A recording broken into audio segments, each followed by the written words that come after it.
For as long as humans have been around, we've been masters at putting things off. That report for school, it can wait. The mole next to your nipple, sort it out later. The looming climate crisis brought forth by the proliferation of fossil fuels and mass consumption, what is the rush? On a personal level, procrastination can keep us stuck and stagnant because it steals our time and energy. Researchers estimate that the average person loses 55 days to procrastination each year. And it takes an emotional toll as well. When you procrastinate, you enter a cycle of guilt and disappointment that's difficult to break. You tell yourself, I'm going to start that project tomorrow. And then tomorrow comes and you would rather wait on hold with Comcast for 8 hours than get started. Thank you for calling Comcast. Please hold. We'll be with you in just a moment. So how do you actually put an end to this practice of perpetual self-sabotage? Well, you could try all the planning strategies, productivity apps, and color-coded schedules in the world, but they won't work until you address the emotional triggers at the heart of procrastination.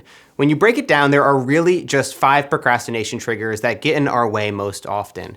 And once you start to identify these triggers at their core, you can finally stop putting things off and get that mole checked out. It's probably nothing. The first trigger is fear. At its root, procrastination is a fear-based behavior. When we have the urge to avoid tasks, it's because our brains are trying to keep us safe from perceived threats. In ancient human history, those who made too much noise were more likely to get cast out from their tribe, and therefore more likely to die. Today, many of the fears that we hold on to come from this place. For starters, there's the fear of failure, the fear of being judged, the fear of not living up to our expectations or others, the fear of messing up, fear of discomfort, fear of not knowing what to do next, just to mention a few. While we may understand logically that these aren't real threats to our safety, they still trigger the fight, flight, or freeze response. So we avoid tasks like they're yesterday's tuna sandwich. Starting a procrastination log can be a great way to help you keep track of these fears as they arise. Next time you find yourself putting off doing something, check in with yourself and try to unravel your own thought process. What's actually happening right now? What emotions are you experiencing? What are you afraid will happen if you fail? Write it down and see if you can spot any patterns throughout your day, like the fact that you're always putting off submitting your weekly report because Frank from accounting scares the hell out of you. And to be honest, I don't blame you. By better understanding these fears, we can begin to overcome them. Believe it or not, perfectionism might be the thing that's holding you back. And that's procrastination trigger number 2. When it comes to perfectionists, there are actually 2 different types. You can either be an adaptive perfectionist or a maladaptive perfectionist. If you're someone who takes pride in your work and gets reasonably obsessed about the details, then you're probably an adaptive perfectionist. And no, spending 14 weeks perfecting your podcast intro is not reasonable. Hey guys, and welcome back to the podcast. Hello, hello, hello. Hey everybody, what's going on? Yo, yo, yo, yo, yo. Hey there, friends, and welcome back. I'm Matt, and this is a podcast. Researchers Kevin Stoltz and Jeffrey Ashby define this type as a healthy perfectionist. It's one who derives satisfaction from achievements earned through intense effort, without succumbing to harsh self-criticism. On the other hand, if you're someone who feels the need to be in control of every aspect of your life and environment, often to the point where it stops you from starting or finishing projects, you're likely a maladaptive perfectionist. This very much describes my early years as a filmmaker. Being an organized and disciplined person, I've never really identified as a procrastinator, but a perfectionist? Now that was a label that I could get behind. I'd spend months working on a single client project because I was afraid of getting feedback, or I just was scared of what they might say. I would often delay releasing personal projects until I felt like they were quote unquote perfect, which never happened, so they would just sit there on my computer, never to see the light of day. These days, I find that there are a couple frameworks that help me to plow through perfectionism, and they might help you as well. First, you need to understand that when you're striving for perfectionism, you're working towards something that doesn't exist. But you know what does exist? Good enough. Set a realistic deadline and commit yourself to making your project as good as possible up until that date. You can still care about the details without letting them control your life. Another thing that you might find helpful is to give yourself permission to let the first version of anything you're making suck, because it always does. When you put so much pressure on every pixel to be perfect or every sentence to be flawless, it's gonna keep you stuck in a constant state of inaction. So do what film director Judd Apatow refers to as the vomit pass. Just put something down onto the page. You can always go back and fine tune it later. All right, so real quick, if you subscribed, kind of hard. So it started with a few That was very, Procrastination trigger number 3 is self-sabotage. Many of us go through life feeling incapable and unworthy of success. And it's usually pretty difficult to pinpoint because it's on a subconscious level. I know avoiding success makes about as much sense as ordering pizza and then telling the delivery driver that you don't want it, but people often procrastinate to sabotage their own progress and to prove to themselves that they were right all along. Someone with a behavior of self-sabotage might delay starting a project until well after the deadline and think to themselves, see, I knew that I was a total failure. There are 2 ways that you can break out of this cycle.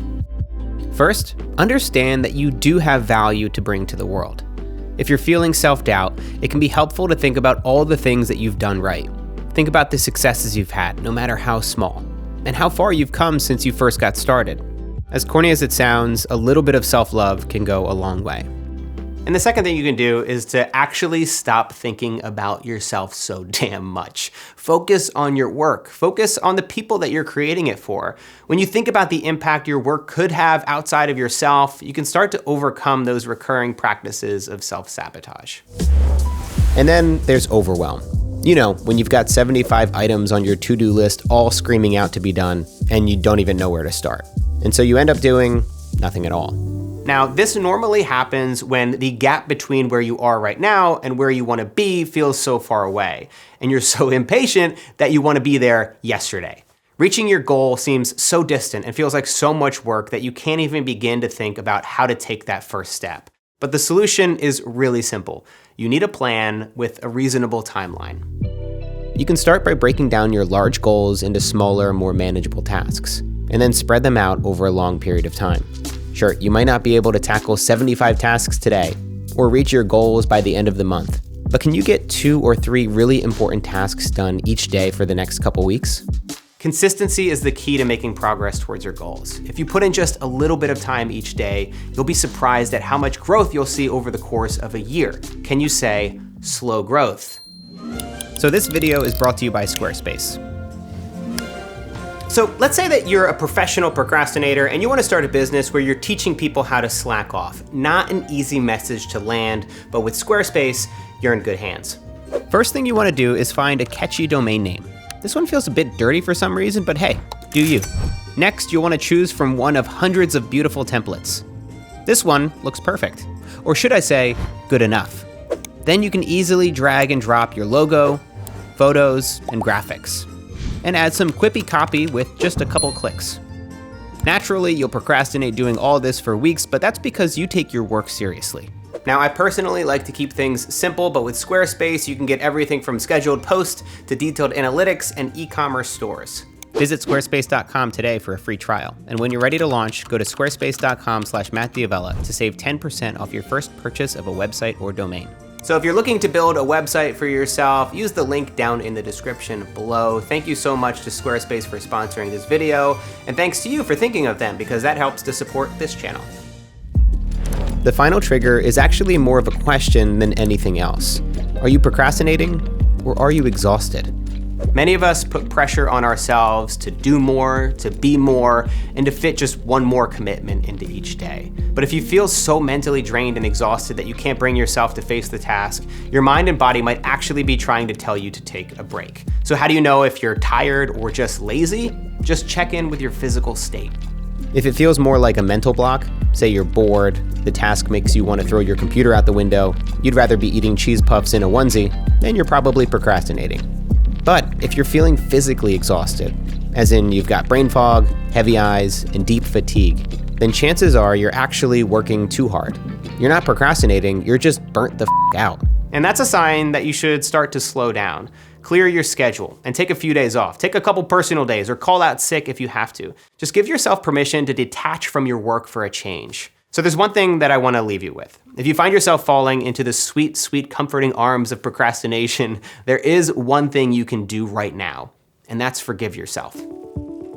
In a 2012 study, research found that people prone to procrastination actually showed lower levels of self-compassion and higher levels of stress.